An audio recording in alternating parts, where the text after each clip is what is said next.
hesitant to have one foot in the enterprise world and one foot in the consumer space, and one foot in the just running around trying to sell business space. I work for Handsome, and we do design and technology consulting and services for everything from consumer social media apps to large-scale enterprise software systems. Yeah. So the topic of my talk today will be tools that drive empathy in UX design. And something that I've been reflecting or really getting into a lot of lately is mantras. I don't know if you guys have read the Talent Code. Anyone? No? Okay, so wasn't expecting that, but yeah. So basically, what they read in the Talent Code is they did a study on expert coaches, and what they found was that expert coaches didn't tend to pontificate for long periods of time to the people that they were coaching. Instead, they tended to focus on very short and specific phrases to the people that they were working with and to the people that they were trying to develop. And what I found, at least at Handsome, with the practices and members of our design teams that I am privileged to coach, is that the tools that we create often follow the mantras that we use. And so what I was hoping to walk through today are 3 of the mantras that we've been using lately and some of the tools that have been born out of those mantras. So mantra number 1 is tap into the touchy-feely even when the topic is not sexy. I think sometimes with some of our enterprise software clients, where our designers are going from the consumer space to the enterprise space, they sometimes have difficulty getting into the feelings where the emotions of users, where either they're working with a very complex piece of software, but it's a very small part of the user's day, perhaps a part of the day where users don't naturally reflect a lot on, and so they have a hard time trying to get the users to get into a space where they can reflect deeply on these specific aspects of an experience. So in repeating this mantra, one of our brilliant designers ripped on what she called an emoji exercise. And so we were doing a travel management platform / app, and we basically created different frames. And so here on the left were the frames that we wanted the users to reflect on, and then let's put emojis next to each frame that a user could then circle. We gave them time to go through this exercise and circle the emoji, and then we would walk through this exercise with them after they had time to reflect on these experiences. And creating this exercise and then kind of processing out loud with the designer that really put this out there, things that she had to really think about is, when did you choose, in what ways do you choose to anchor your participants' thoughts around specific experiences? And so this is something that you have to be really careful about in terms of the things that go along the y-axis, or at least the most left-hand side, as far as what aspects of an experience do you really want a user to reflect more deeply on. And something else that our designers found when they were testing this, especially prototype testing this, is that even with using these emojis, people didn't have a whole lot of additional stuff to say about these experiences that we were wanting them to reflect more deeply about. So we had to give them a little bit stronger, a more specific voice. And so what we did was gave them not only an emoji worksheet, but also worksheets with lots and lots of adjectives on them to have them reflect on these experiences.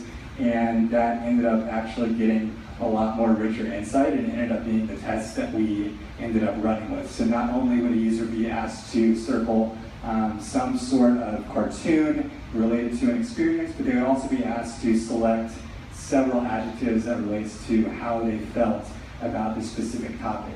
And the feedback that we would get from users after these sorts of studies are, wow, I had never thought so deeply about planning my company's transportation.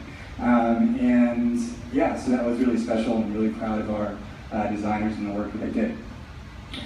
So the second insight, or mantra rather, that I've been using a lot lately is get more insight by providing less detail. I don't know if you guys have read the book Understanding Comics by Scott McCloud. Yes, one thumbs up, yes. So if you remember this section of the book, they basically talk about the more you abstract away detail, the more users are able to place themselves onto a character in a screen. And I think oftentimes when we move to usability testing or usability studies, we either show them the full face, or maybe sometimes in here with maybe like wireframes, or we show them absolutely nothing.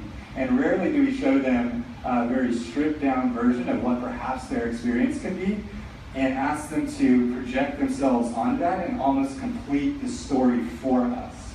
And so what one of our designers did for this same travel company, in trying to, once again, get more insight by providing less detail, was providing frames to a comic book, if you will, but with very little kind of specific details, specifically around interfaces. So keep in mind, we were dealing mostly with interfaces, but instead what we asked users was to basically be the narrator behind each of these frames.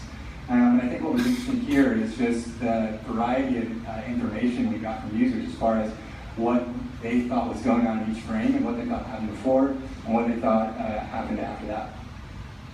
The last mantra that has been driving some of the tools that we've been creating are building fast while not sacrificing vision. I think sometimes, especially during our longer engagements with people, we can get so focused on what is that next release, what is that next pain point that we're offering, as we lose sight and the larger direction that we're going, and we end up with this Swiss Army knife of a product, and we wonder how we get there.